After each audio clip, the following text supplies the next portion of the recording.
hope you guys enjoy the rest of the day. And once again, I thank you for allowing me to be here and speak to you and welcome you. And I hope you guys enjoy the rest of the event. And don't forget to participate in the silent auction. Thank you, guys. All right, Onion Creek Drum. After every name, we're respectfully requesting an honor beat in honor of each of the students that perished while they were attending the school. Reed Claude Perns. Jenny Adams. David Chiffinry, Chippewa. Isaac Bird. Peter Adams. Anna Jackson. Sarah Adams. Jay Harrington. Mercy Hall. Sarah Jingwa. Matilda Bradley. Minnie Thompson. Willie Jackson. Joseph Bennett. Elsie Bradley. Joseph Chippewa. Grace Nottawa. Lizzie Spruce. Edward Messenger. Grace Silas. Joseph Hardley. Emma Redbird. Samuel Shores Shaw. William Windigosh. Eddie Whitney. Lou Jackson Jr. Jacob Magantz. Alexander Shaw. Edwin Andrew. Anna Finity. Jace Corbin. Effie Chabos. Lyman Elk. Peter O. Fish. Maud Lyons. Peter Eggleston. Anna Pontiac. Emma Bill Jackson. Samuel Foster. Sarah Watson. Edward Green. Esther Otto. Martha Silas. Jessie Chatfield. Victoria Fitchett. Kenny Bradley. Emma Williams. Louis Kiwegoshkam. Jenny B. Gurrett. Janice Kakagabab. John Pontiac. Robert Passiony. Alice Chickham. James Jackson. Joseph Solomon. Jenny Bennett. David Williams. Ida Johnson. Joseph Pontiac. Amelia Batiste. Ida Chibness. Lyman Jackson. Blanche Bellows. Cecilia Rapp. Edward Chiner. Jane Pontiac. Enable Wemigwans. Louis Strong. John Chippewa. Thomas Egson. Ulysses S. Pelcher, Mary Boca, Mary Stone, William Thomas, Daniel Strong, Nancy Bennett, Ida Bolton, Rosa Elk, Henry Gilbo, Noah Henry, James Hamlin, Louis Valier, Bessie Irons, Emma Thompson, Esther Solomon, Andrew Thompson, John Thomas, Mary Corbin, Roland Paul, Alma Polly, Francis Shaka, Annie Pigo, Jenny Corbin, Mary Pelchier, Diana Gagnon, Eli Wheaton, Daniel Thompson, Teresa Choza, William F. Winchester, William Batiste Bailey, Robert Marks, Mary Williams, Joseph Gravel, Janet Thompson, Elijah Jackson, Wesley Moses, Wesley Peters, Deli Bennett, Elizabeth Adams, Adam Paul, David Kiwe Clouds, Alice Walker, Lena Hechaunos, Richard Foster, Samson Williams, Augie Foster, Oscar Leahy, Daniel Agosa, Naomi Pelchier, Clara Fisher,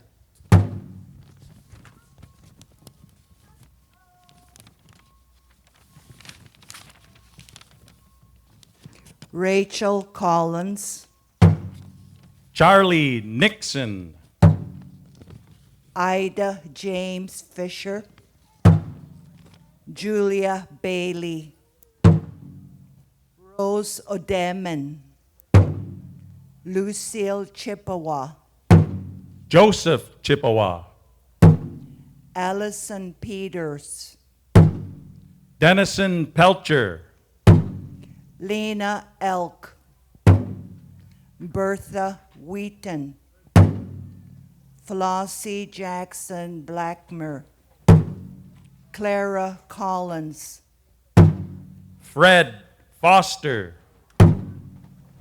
Collins Moses, Isaac Ashquat, Lena Otto, Edward Jackson, Eileen Kay, William Corbin, Nancy Bennett, Thelma Peters, Eva Mae Chapman, a girl student of the government school, no name,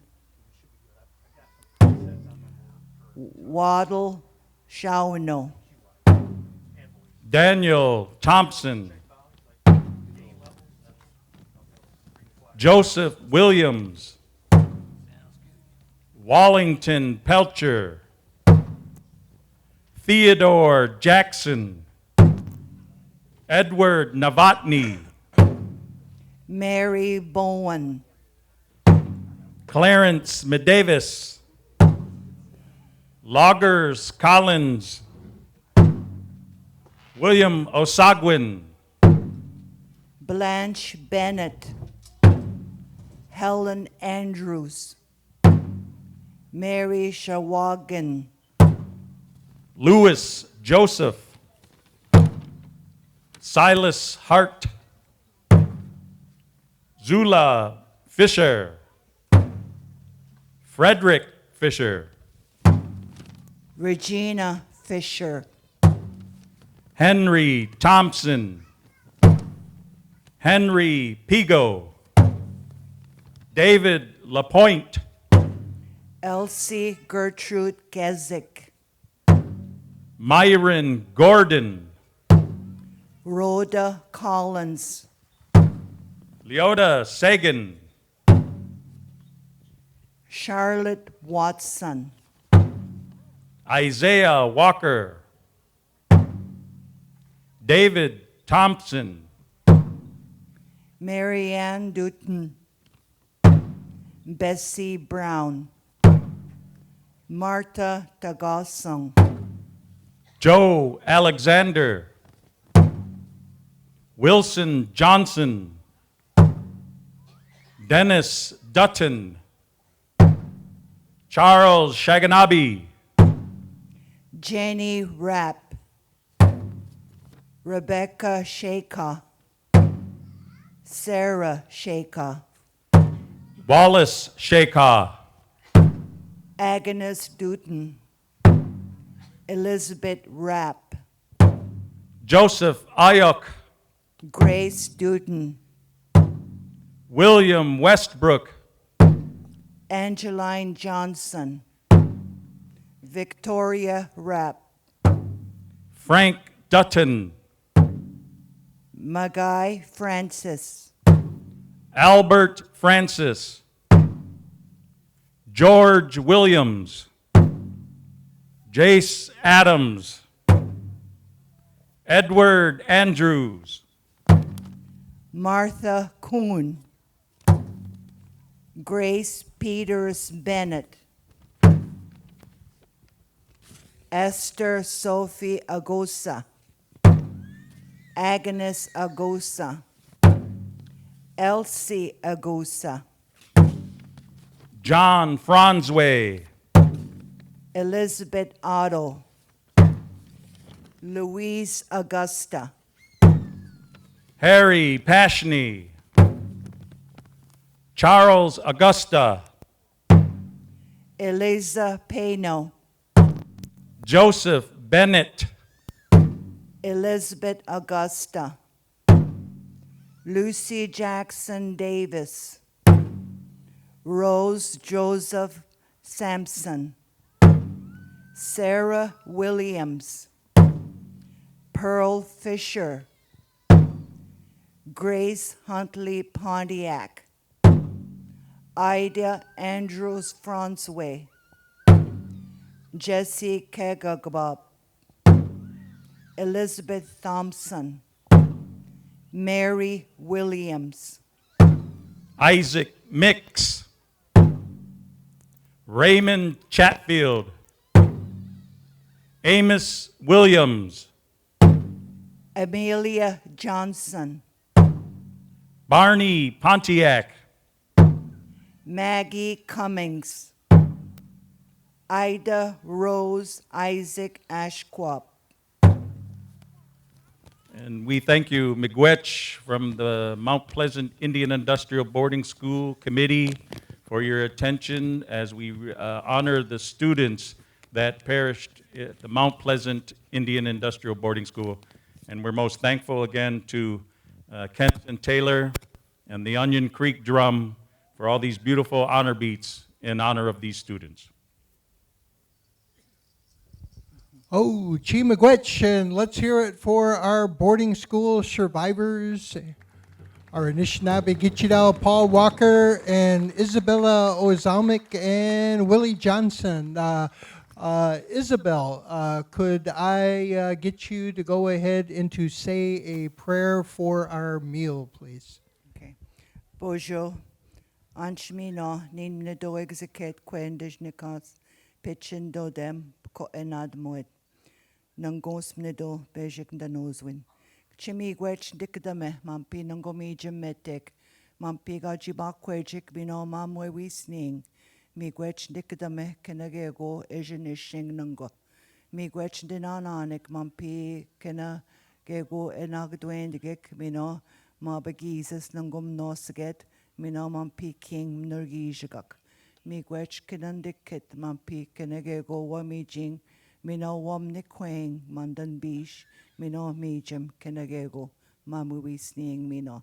Ahaw, chimigwech mijim, miigwech.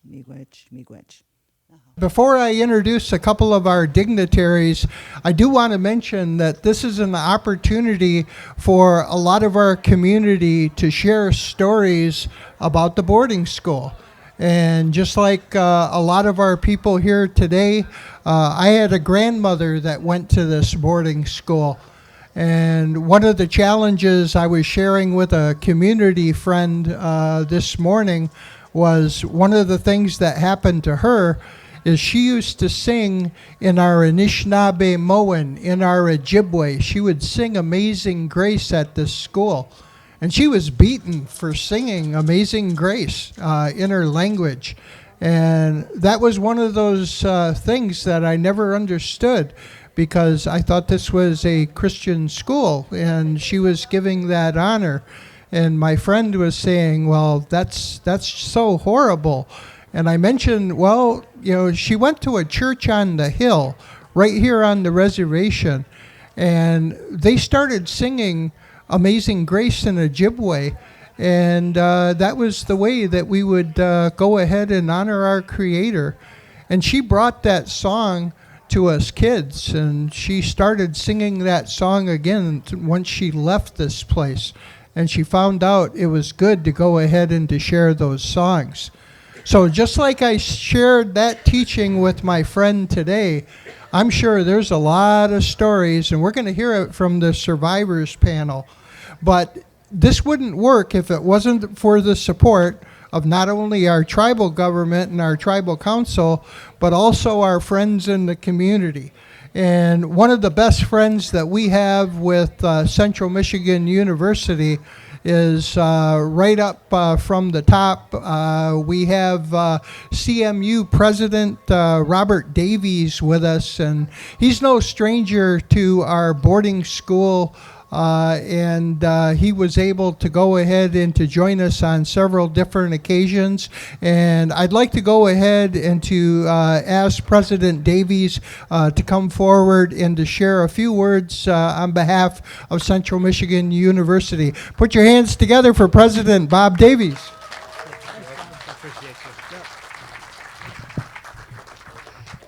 Thank you, Joe. Chimigwech, I sincerely appreciate you. This is a tough time to be here with everything going on, and it's important that we are here. I'm honored to see many faculty, staff, and students, and even alumni with us today. I think it's very important for them to be here and to participate in these activities. I was particularly moved by Paul Walker's discussion about his healing staff, the honor and healing staff, and the symbolism that it had. The cedar being evergreen, the birch being the medicine, the 4 strawberries moving forward, and the 227 names that are on that healing staff. To me, that was just absolutely amazing and a symbol of the culture and the traditions and the honor that everyone has. So I don't see Mr. Walker here, but please give him a round of applause for that amazing discussion.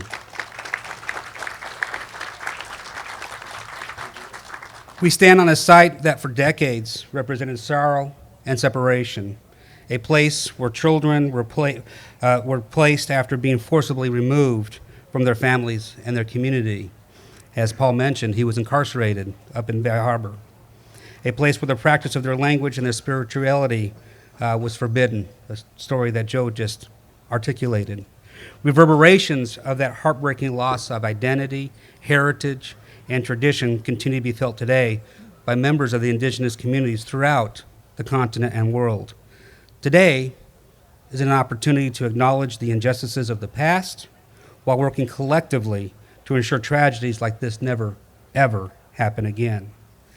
We must ensure the rights and traditions of the indigenous peoples are respected, honored, celebrated, and passed on in time immemorial. The Central Michigan University community takes great pride in our connections to the Saginaw Chippewa Indian tribe and its resilience of spirit and culture. CMU is actively engaged in collaborating with the tribe on various educational initiatives. This collaboration has resulted in a grant to increase the number of certified Indigenous educators and a pending grant to provide aspiring Indigenous educators tuition and barrier-free pathways to certification. I also want to acknowledge the dedicated efforts of CMU's North American Indigenous Student Organization, and I did see Colleen Green here earlier today, so please give her and the Office of Native American Programs a round of applause for their continued effort to provide vital services. Just an example of the efforts of our students and staff is the annual powwow on campus, truly celebrating life and offers the community a vibrant learning experience. They also produce remarkable educational programs, events, and activities throughout the year. To this incredible group, I say chi miigwech. We also consider it an honor to play a role in the preservation of natural history through collections housed in CMU's Clark Historical Library to spread awareness of the indigenous culture on our campus. This past year, we were proud to showcase a new mural in the Bovee University Center that explores the past, present, and the future of indigenous people around Michigan and throughout North America. Its interactive nature is a powerful tool for learning and better understanding. At the same time, work continues on reimagining spaces in CMU's event center space to create and enhance displays focused on Native history and culture. Our ultimate goal is to have these displays throughout our entire campus. At CMU, students are working to learn more about Indigenous people and through their connection through our institution. For example, students can enroll in an Chippewa language class in CMU's College of Liberal Arts and Social Sciences. And just this past year, graduate student Veronica Gregory presented research on one of the university's first known Indigenous employees. His name was Garland Nevitt, who worked for what was then known as Central Michigan Normal College, and he defied the racial barriers of his time and led teams and mentored players while coaching the men's basketball team. We are deeply grateful to the members of the Saginaw Chippewa Indian Tribe for their continued partnership to bring educational activities and engaging programs to CMU, and we are honored to have been a part of this significant day. We look forward to our continued partnership that acknowledges the wrongs of the past while striving together for a bright future based on respect, understanding, and compassion. Chi miigwech.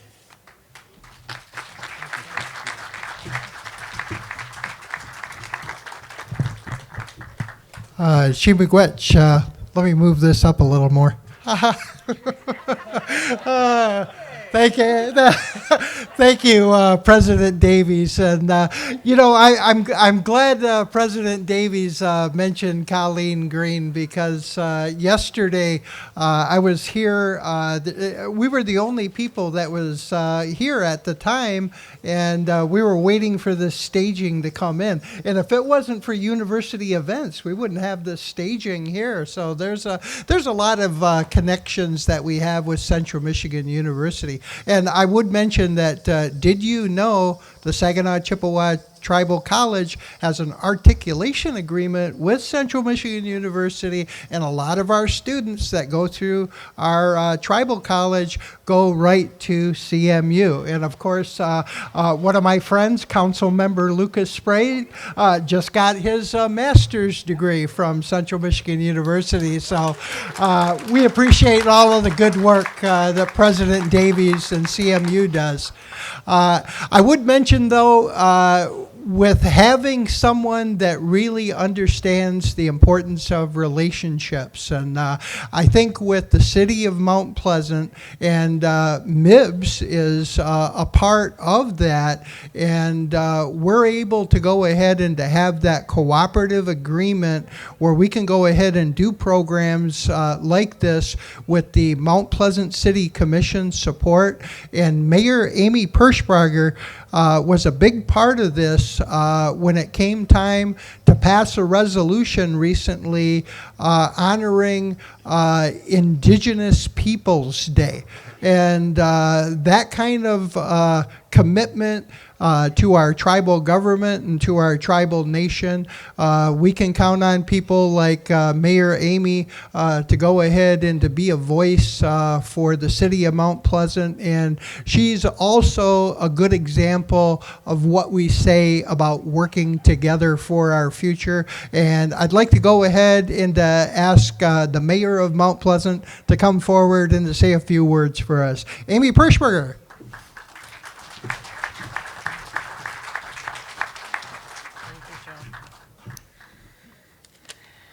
Bonjour and good morning. I'll bring it down just a little bit. Just a little bit, yes. I'm not as, I don't have the stature of President Davies, but I also don't have the long-windedness either. But he knows I love him. I would like to thank Chief Jackson and the Saginaw Chippewa Indian Tribe for this invitation today. The city of Mount Pleasant is an active, participating member in our community and in our partnership with the tribe, and we appreciate you all. It is an honor that I participate in the acknowledgement of the suffering, strength, and resilience of the children who attended Mount Pleasant Indian Industrial Boarding School. Those that attended and returned with souls filled with trauma, and those who did not get a chance to return at all. We acknowledge the closing of this school 89 years ago, and we also acknowledge the rippling effects of its presence then and still today. We gather as a community working together to heal all who have felt those ripples, and we continue to work towards a just and inclusive community. I look out on all of you that are gathered here today, and I see a community diverse, accepting, and strong. I see a community that has the will to uplift all those around us and to commit to the healing process. We cannot erase the trauma that happened here, but we can hold hands and move forward, showing the generations today and those of tomorrow that we will build, and we're committed to build, a world, a better world together. Miigwech.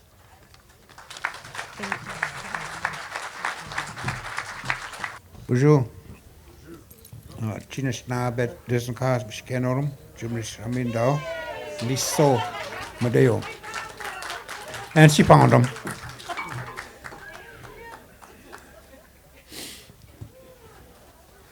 Bonjour. We had a good Sarah this morning, and could feel the spirit there, of the love and everything that was going on.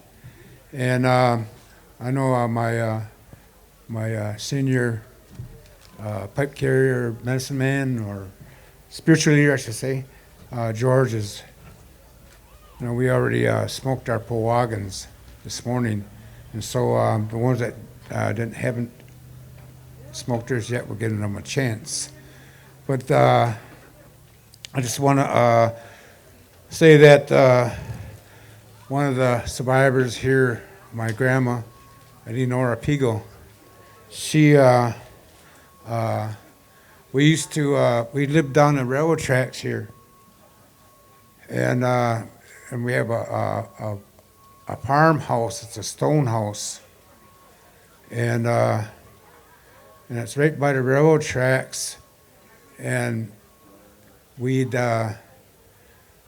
some of the kids would run away from this place, and they would go down the railroad tracks, and then they would my grandma would take them in and keep them overnight, and then they would pack them a lunch, some food, and then they would continue on. And she was telling me that story when I was a little boy, and that they would take care of the children. So it was kind of like a little I don't know, like a little underground house there that we took care of the children. What's that? Yep. Well, it's right by the railroad. And then a train was slow enough to put them to catch it too at that time. But yeah, she was there at that time. But she was born in the 1800s, the late 1800s, and I got to. She took care of us, and she would tell us stories. And then she was a Christian lady, but she would take me to the side, and she would say, "I got to tell you a story." She says, "Someday you might come in contact with a pipe, wagon." And she said that around here they would get their wagon at that car. We didn't have cars. And they would get their stuff ready to make the trip to Minnesota to go get pipestone. And they would come time to get their pipe, they would get into that cart and they would horse cart and go. And they could only go so far. And then they would come to another community on the way there, and they would tell them what you're doing. You're going after pipestone, but they knew. They would have a feast, and they would feed them on their way to the pipe quarter. And so it took a while to get there, to go get their pipe stone, so that they can carve a pipe. And so that's the story that she told me, and it was a great honor and a time that they had to take to themselves. It probably took months to go that far in a wagon, but anyway, that was the story she told me. And so I never thought. I don't know. I was the only one in the family that she took that talked about Anishinaabe ways. And I never thought I would be standing here with a pipe, with some of the teachings that I've learned over the years, and I found out that I've reached the age of 70. and and I said, man, where the years go? Never thought that I'd be up here standing talking. I always looked up to the elders when I was young, and now here I am standing, delivering some of their teachings that I've learned. And so it's a great honor to be here and to be talking for our loved ones that were here, and we always say that they made their journey. They're there with the Creator. But it's their memory and their struggles that sometimes some of our people are struggling, learning about what happened then. And sometimes in the boarding schools, I know that I know I had to go to court with some of the things, federal court actually, and they said talked about the alcohol and the drugs and the things and the reason why they're in the prison, and the judge was getting after it, and finally I spoke up. I said, well, you guys taught us well. You guys taught us violence. You taught us drugs. You taught us of alcoholism, that we had to hide our shame about what you did to us. And so they never understood us at that time. And one of them was Barbara McQuaid, that's on MSNBC. She was one of them that I talked to about that, and talked about that, and she never knew that. And so I, they, I don't know, it's just that struggle. And I think this is a reminder, and this is a lot of people that came here to, in remembrance of everything and the struggles that we had. And so I'm so happy that that this is became a big thing. So I'd like to see a great big lodge as long as this here, but someday it will happen. And so I'm gonna tell my little story, but I'm going to let these pipe carriers light their pipes. Then I'll let them speak of maybe of their pipe. Bujo, Beatrice Meneseque Jackson, Indigenous cause, born in Yakima, Washington, Donjaba. My father in Merritt, British Columbia, Richard Jackson, Tanaka. My mother from Ketchikan, Alaska, Myrtle Suyette. She was one of the stolen ones. That is a very long story. But I'm very happy to be here amongst all of you Anishinaabe here. I've been here since 1973, which is way over 50 years. So I am old, but I have 47 years of sobriety. And I'm really happy to have that. And I became sober this 1 year, and I didn't know what was happening, but my mother and father passed that year. And if I hadn't been sober, I don't even know how I would have acted. And we go through really tough changes, tough times in our life. And we know that we can make it because we believe in our Creator, our Almighty. He put us here for a reason, and we are to finish that up until He tells us, come home. I lost my daughter in 1995 at Bay Mills, Michigan. It was really hard on me. And I remember going to all the pipe carriers and giving tobacco and white cloth, and sometimes I gave them sage, and I went to where my daughter was laying, and I would cry, and I would hug her and fix her lipstick, do those kind of things mothers do. And it was the hardest thing in my whole life, and I didn't know how I was going to get through that. And so then one of our Grand Chief, Badwewi Dunba, he had just lost his daughter that year. And he said, Beatrice, come to the lodge. Come to the Medewan Lodge. And I went there for healing. And when I heard the sound of the little boy water drum, I was hooked for life. That was the way that I wanted to do. I wanted to hear that drum sound. I wanted to see that beautiful smudge. I wanted to do all the things those women in long skirts did was they lifted the water up.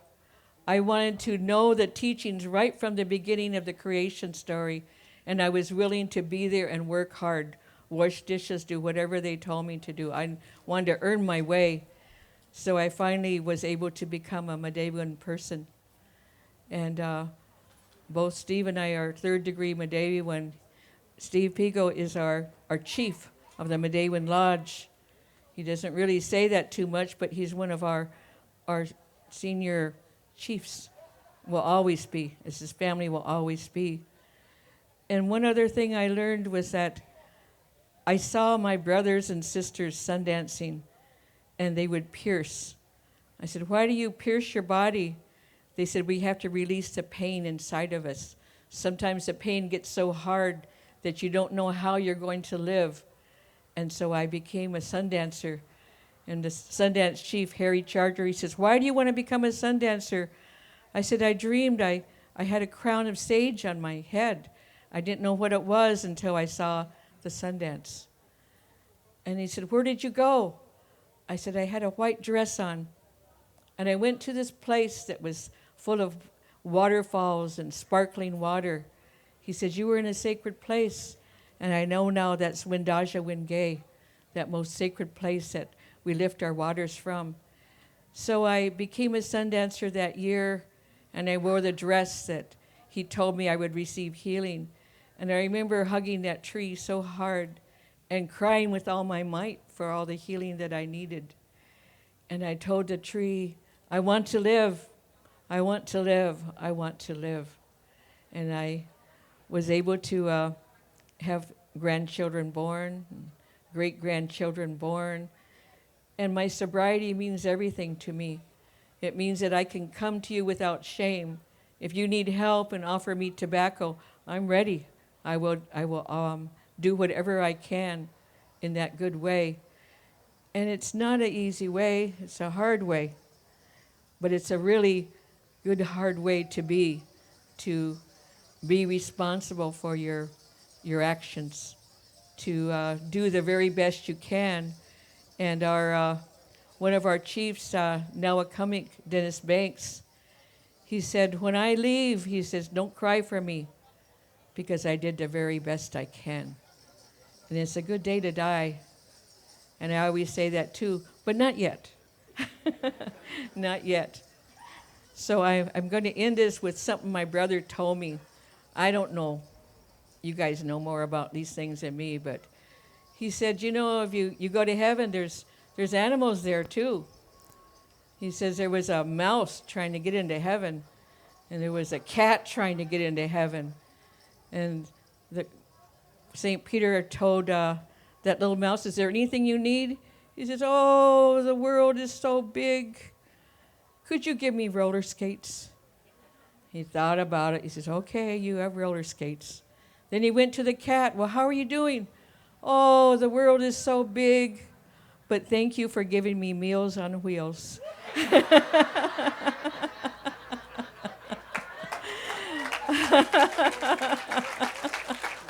From my brother Richard. Bonjour, Ani. Panoka Indigenikas, Monroe, Michigan, Indigenaba, Wawa, Wishigan, and Dona, Manidu, Bomase, Akikwe, Ishinabe, and Dao. And so today I greet you with an open heart, and Ishinabe is just Bungi, just a little bit of Ishinabe. I carry this Pawagan, this Chanupa, was birthed through the Lakota people, through Dorothy the Brave Eagle, and the pipeline runs through Grandpa Fool's Crow. I became a pipe carrier by the request of the women. I was asked to be a water pourer by the women after being a helper at the Sundance for about 8 years. The women came and asked me if I would be a water pourer for them. Even though I knew the songs and the ways to be a water pourer, I told them that I could not do that for them because I was not a pipe carrier. And so their mother, Dorothy Brave Eagle, who had been a long-term friend of ours, and she had Parkinson's disease. She was a boarding school survivor. Her family was very deeply rooted into our family. She asked me if I would dance for her. And I was told that in order to be a water pourer, then I needed to dance in the old way, which was to fast 4 days, no food, no water, and to be excluded from everyone else. So that's how I did my Sundance. I was put on the hill for 4 days prior to the dance. I danced for 4 years. Every dance was done 4 days, 4 nights, no food, no water, in the old way. I only tell you this because whenever I was asked to explain the lineage of the Chanupa that I carry, that I am to tell that part of the story. So I carry this Chanupa for the women. It is a woman's bundle. It is shared with the women. It is shared with the men who keep fire. It is shared with the veterans. And I'm humbled to be able to carry this. Today, my Chanupa is here by the request of my friend Cochet, she who is on her journey.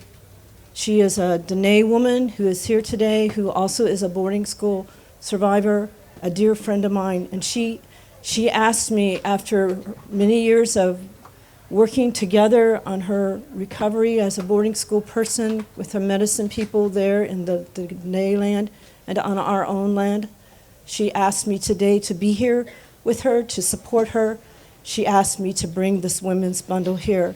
So that is why my women's bundle is here today, to support my friend, Cochet, to honor my friend, Dorothy Brave Eagle, and to honor all the women here who have helped me along the way, the Martin family and Pumpkin.